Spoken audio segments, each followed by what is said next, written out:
Okay, here's same thing, but this time it's in Mexico. And you try and explain to people, don't take a taxi. They think you're crazy. Don't take a taxi. They think you're crazy. Don't take a DD ride share. They think you're crazy. Don't drive your car unless it's absolutely necessary. And if you do drive a car, make sure that you stop at each and every intersection and wave if there's a car that stops at the intersection. Even if they stop at a stop sign, wave that car forward. Do not proceed. Whether you're on a bike, whether you're in a car, don't take the chance that the person is gonna stop, because 9 times out of 10 they won't stop. And then when there's a collision, it's a criminal offense. The police show up, you're gonna have real problems. And one insurance agent explained it to me like this. She said, I sure hope that you're not planning on ever driving in Mexico.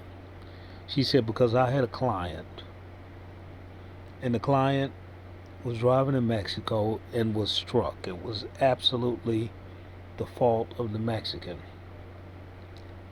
And she said they held my client in jail until the insurance company met the terms of the Mexican police precinct. Okay, okay, because it's a criminal offense. And once they see who was in the accident, the foreigner with the deep pockets is always gonna generally be at fault. And you can't take the chances that that's not gonna happen. Now, when you're driving around, you always see those guys with the guns. You're always gonna encounter them. And when you encounter them, you gotta really come correct, because if they open up, they don't care what they shoot at. They're shooting at everything. So you see them, you gotta. When I pass by them, this is what I say. I say to myself, I'm alive. That's the best that I can say to myself, is that I'm alive. Passing by them is just dangerous. You might not make it. And what makes it bad is that if you see them, now you see the cartel, you can turn around and go the other way. You see the bad guys, you can turn around and go the other way. These guys, you turn around and go the other way, they're going to assume that you're turning around and going the other way for a reason. And they're going to shoot. So you have to pass them. You can't avoid them, you know. And they got better weapons than the cartel. And there's more of them than the cartel. So I mean, if they open up on you, you know, and you're gonna see what happens right here. Watch. La Defensa Nacional confirmó a través de un comunicado que sí fueron militares quienes dispararon en contra de 7 jóvenes en Nuevo Laredo, en Tamaulipas, el domingo pasado. Now this is what they're saying. Now I know this happened in 2003, but what they're saying is that in the domingo pasado, and last Sunday, that the soldiers opened up on 6 young guys that were driving a vehicle without license plate and driving at a high rate of speed. Now, that's an excuse, because no one in Nuevo Laredo ever has any plates on their car. Most of the time, the only time you'll see some plates is if someone is from another state in Mexico, or if they have a Texas plate or a plate from the United States. But other than that, nobody has a plate. It just doesn't matter. Nobody has a plate, nobody has lights, nobody has brake lights, nobody's car is repaired, no pollution control, you know, smoke is everywhere, and everyone generally just disregards the traffic law. The speed mostly posted is 20 kilometers per hour. Everyone exceeds that speed. So these young guys were doing what everyone else was doing. But you're going to see the central mistake that they made. They had a new vehicle. That is a key mistake.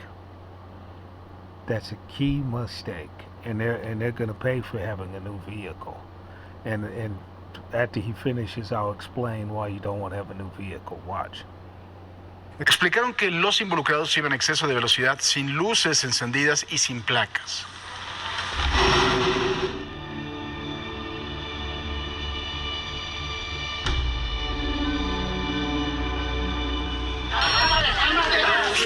¡Cálmate, compadre!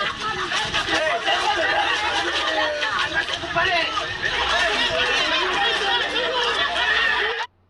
Now, notice, somebody says, "Cálmate, compadre." Stay calm, son of my father, and he's attempting to attack some government official. Serious mistake. Now, these people are tribal. Probably their son or their daughter got killed, and one of their sons got killed, and so they go out, and now they're going to lash out at the government authority. But they're not lashing out at the soldiers that actually did the killing. The whole entire town has been under martial law for 20-something years. So the government official, he is a victim of his whole thing, just like everyone else in town is. So what is he being attacked for? Well, largely because the guy can't attack the soldiers, because if he attacked the soldiers are just going to shoot him. They're just going to shoot him, because this is how the system works. All of the soldiers are from another part of Mexico, and they're not even remotely from the state of Tamaulipas. So they don't have any family connections in Tamaulipas. And if they do have family connections in Tamaulipas, then they're going to send them to Sinaloa. See? So the hot spot in Sinaloa, they're going to send them there. So all the soldiers are trying to do is just get home alive. And to the soldiers, this is like being in Afghanistan. They cannot understand what's going on in this particular city. They can't understand it. They have no idea, like what's going on in Culiacan and places like that. Or what's going on in Chiapas now. Some guy that's from the state of Mexico, or maybe some guy from Guanajuato understands it, because Guanajuato has his own problems. But let's say that he's from a farm in Tabasco. He doesn't even understand what he's being subjected to all of this violence for. He just knows that it's necessary. And what they aren't showing you here is that the soldiers will be passing, and someone will just open up and start shooting them as they're passing. Start shooting at them. Now they pretty much have armored vehicles, with light armored vehicles that can kind of gunfire isn't going to hurt them that much.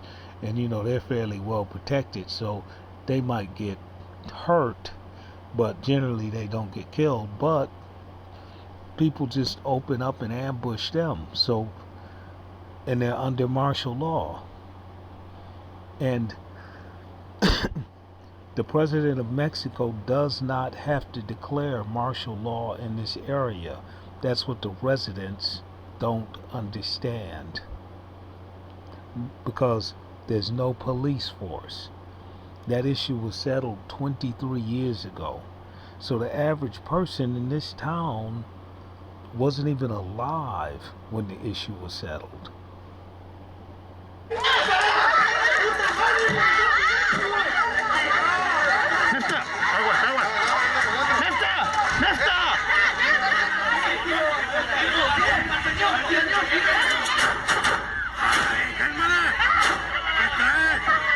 Now, you see what I'm saying? Somebody in that little crowd decided that they were going to kick a soldier that was under the truck. And so what did the soldiers say? They started firing. Get back, get back. Now, in anything that occurs in the U.S., if that person were to discharge his weapon in that exact same way, just merely because the person he saw under the truck was being beaten and he discharged his weapon in that way, he'd be subject to some serious scrutiny and probably some type of penalties. You know, you just can't discharge your weapon. But here, you hear them all the time. They'll discharge their weapon at the drop of a hat. That's why you cannot. And see, you see a crowd like this, you gotta get somewhere. You don't have time to be shooting videos, trying to see what's going on, trying to let the closed circuit TV capture the action, and you just get the hell out of there, because you will catch a stray bullet.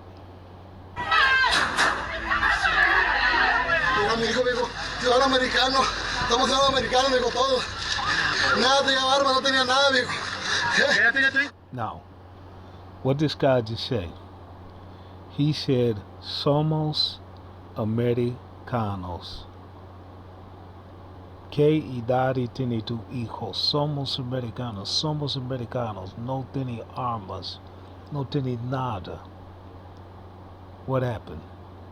Now, for some reason, if they're Americans, what happened to their plates? I want you to listen to this again. See, because you got to try and get this story right. Watch. Watch what this father says. Watch.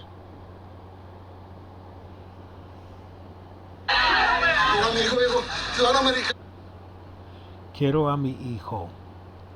Vivo dad. Ciudadano americano. Quiero a mi hijo. Ciudadano americano. We're American citizens. Watch. Todos somos americanos. We're all Americans. Brand new vehicle. But the news reporter says the vehicle doesn't have any plates. It was traveling at a very high speed. But the father says we're Americans. Now, that vehicle cannot enter Mexico unless it has all of its plates properly inspected, in good running condition, and has full registration and is driven by the owner of the vehicle.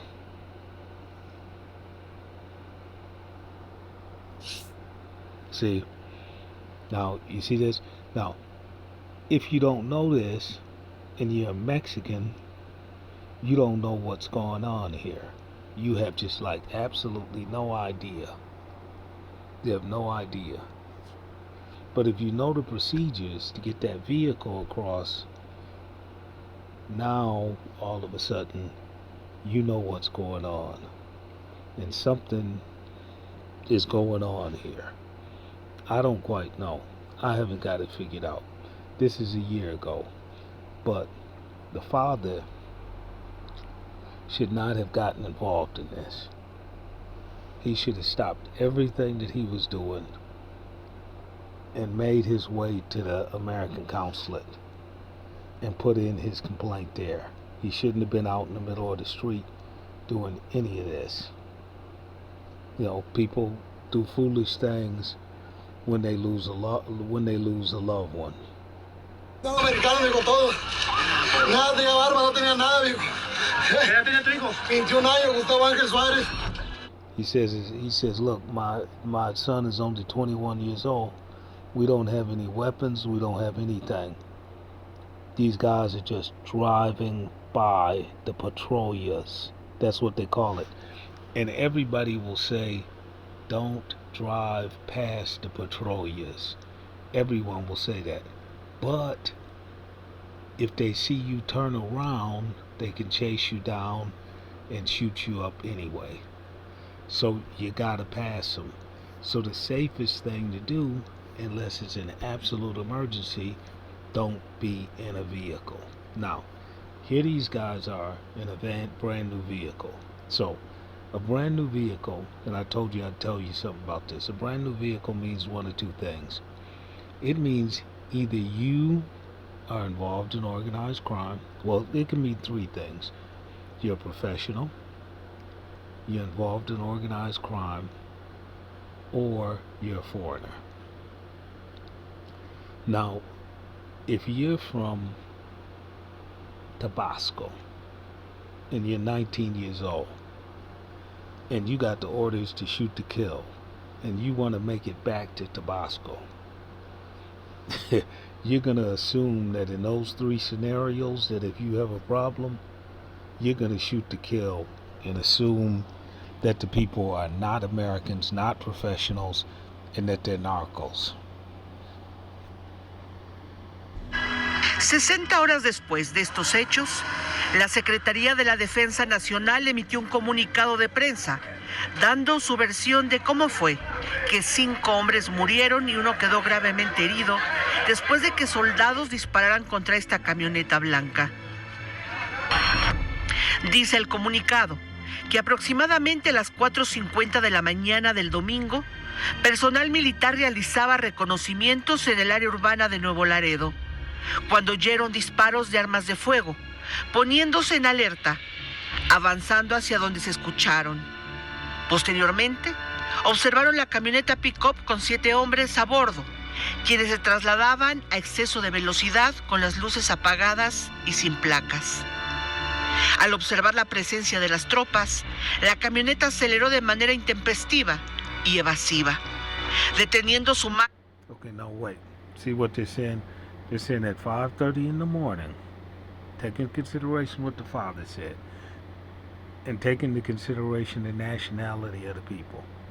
They're saying that at 5:30 in the morning or so, that somebody drove past their position firing, and that there were 7 guys in the vehicle. Okay. Marcha al impactarse con un vehículo estacionado. De esta situación, dice la Sedena, al escuchar un estruendo. Now they're saying that that vehicle struck, it's going at a high velocity, and it struck a parked vehicle. Okay. El personal militar accionó sus armas de fuego. Continuó el comunicado, señalando que de manera preliminar el personal militar observó a una persona ilesa, una herida y 5 personas sin vida.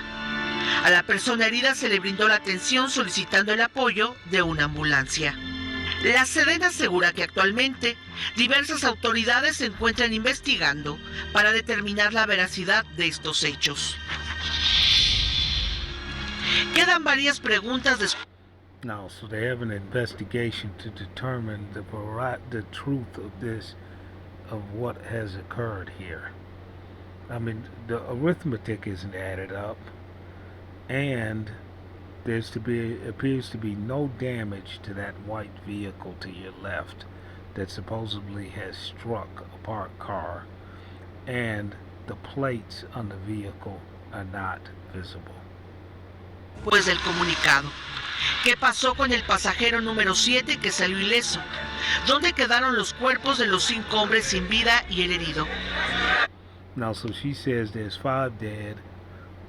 Supposedly there was 7 in the truck, and so 2 are not accounted for. That's what she's saying, basically. ¿Portaban armas? Porque hay más de 80 impactos de arma de fuego entre la camioneta, los cuerpos y una casa en la que sus habitantes se salvaron de milagro. Y hoy Now,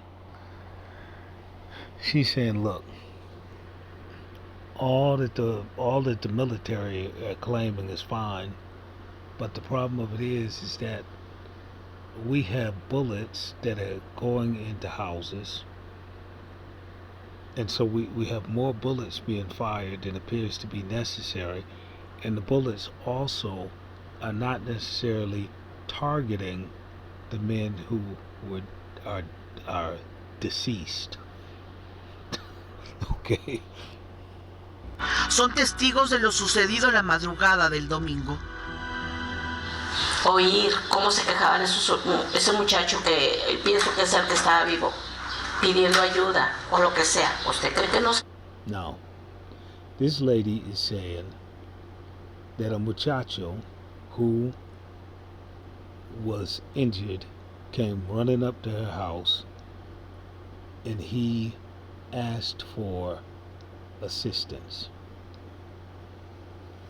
Okay, now what you gotta understand is you gotta say, if he was innocent, why did he run up to her house and ask for assistance? Here's why. Once those soldiers start firing, they're not gonna stop until everything that they're firing, until everything that is in their path stops moving. That's how they do it. And if the people run into a house or something, they're going into the house after them, and everything in the house will be impaled with bullets until everything in the house stops moving. Absolute state of martial law. Absolute state of martial law. Now, I've talked to some soldiers in this area, and they don't completely understand that they can absolutely act with impunity. So when I talk to them, I got to make that perfectly clear to them. Hey, you guys know that you can act with absolute impunity. And they're like, huh? I'm saying, yeah, you can act without impunity.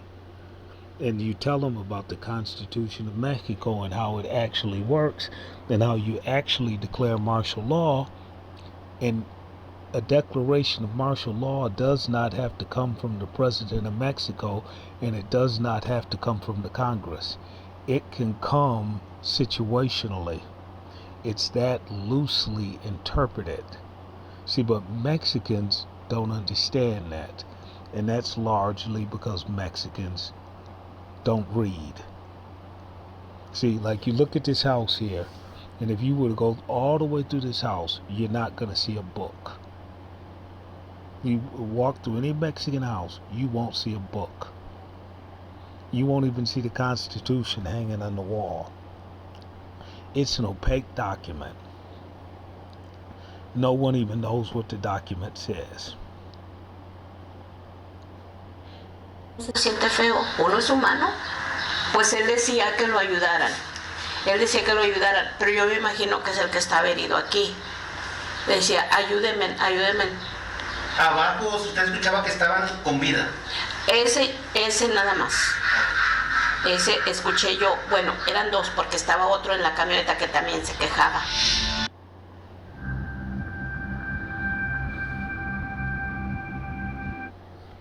Okay, so I hope you see how that works.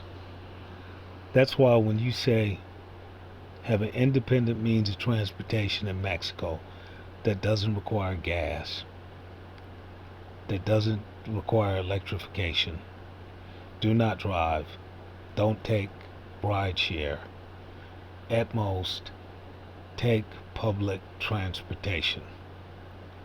Now, in most cases inside of a city anywhere in Mexico, unless an entire area is cordoned off because of absolute violence, like in the case of Culocan 3 or 4 years ago, where the entire city was cordoned off, public transit will pass. But if it's absolutely cordoned off, public transit will not pass. Generally, no groups will stop public transit, like the city bus. They won't stop it and just rob everybody on the bus, or the army won't stop it and just shoot everybody on the bus. Generally, that will not happen. Now, beware of the fact that in Brazil, jumping on the public transit may not be advisable, and that may not be a safe form of transportation either. Because in Brazil, the gangs will jump on public transportation, hold people hostage, commit various other acts, rob people on the transportation, and they will hold entire buses and trains hostage to make some sort of a political point. Now, that commonly occurs in Israel. So, Israel and Brazil, that's the lay of the land there. So, you might not want to take the public transit in those two places. So, you got to know before you go. And of course, anybody is going to tell you, well, this guy, he's just exaggerating. You can take taxis, you can do whatever you want, you can do this, you can do that. You can do whatever you want to. I can't. The only thing that I can do is show you what actually occurs. And you can determine whether it's frequent or infrequent. I am not claiming that these incidences are frequent. That's not my claim. I'm not claiming that they're frequent. So you can do whatever you want based upon the fact that someone says they're infrequent. I don't know what 5 people dying that are American citizens that were unarmed, that could not surrender. I don't know. And when I say surrender, I'm not saying because they were guilty of something.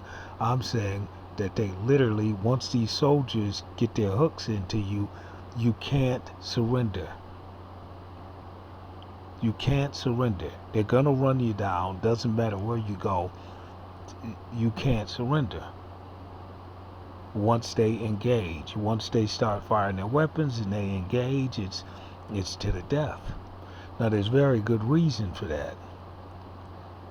Because, literally in Nuevo Laredo, Tamaulipas, literally in the last 30 years, hundreds of soldiers from other states have been killed.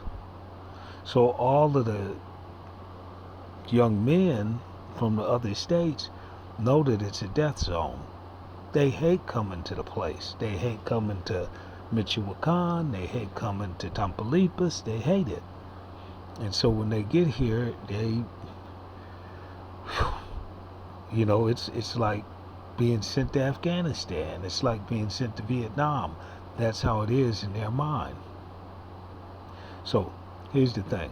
Believe whoever you want to believe. The only thing that I can tell you is that I can understand what the people are saying. So when someone says to me, hey, the soldiers up there, the patrolers, when someone says that to me, now I can make some decisions. I can decide that I'm going to go in that direction and deal with that hassle and potential death, or if I get enough of a warning, I can charge out and go in another direction. But if you don't know, don't go. Now I'm going to try and get some footage of Brazil and show you that for all practical purposes, Brazil is worse than the Philippines and Mexico.